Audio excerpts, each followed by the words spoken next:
Mississippi, am no man. All right. Yeah. For the past 25 years or so, the University of Mississippi has been important to the blues for documenting it.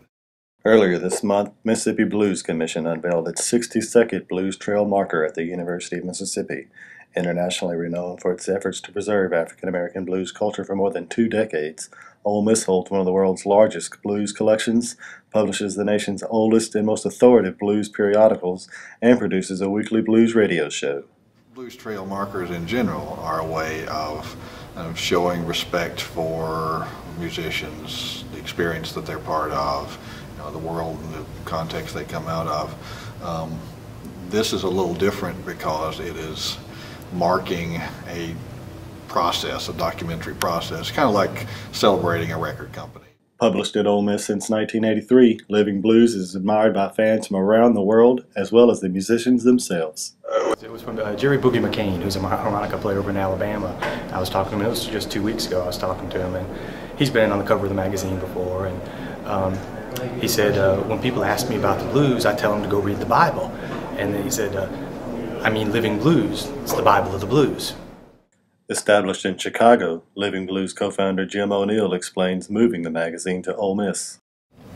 Because Mississippi was changing, Ole Miss was changing, and the Center for the Study of Southern Culture has been in the forefront of that. I thought this was a good place for Living Blues to be, because if it wasn't going to be in Chicago, Mississippi, everybody, half of the blues artists that I knew in Chicago came from Mississippi anyway. Love me, babe.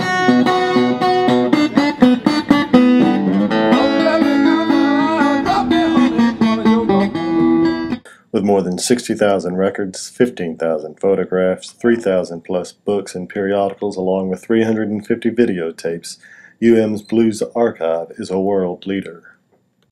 The Blues Archive, one of the very few in the world, and one with a lot of very distinctive things, especially about Mississippi. Reaching millions of listeners, the Highway 61 radio program airs every Saturday at 10 p.m. on Mississippi Public Broadcasting. Themes for each show are decided by host Scott Beretta. Into kind of a documentary show where he features a topic or a person, and doesn't just spin discs, although that's a fine thing to be doing too. In harmony, the Blues Archive, Living Blues Magazine, and Highway 61 radio show are a point of pride for both Ole Miss and the Magnolia State. For the University of Mississippi, this is Tobie Baker reporting.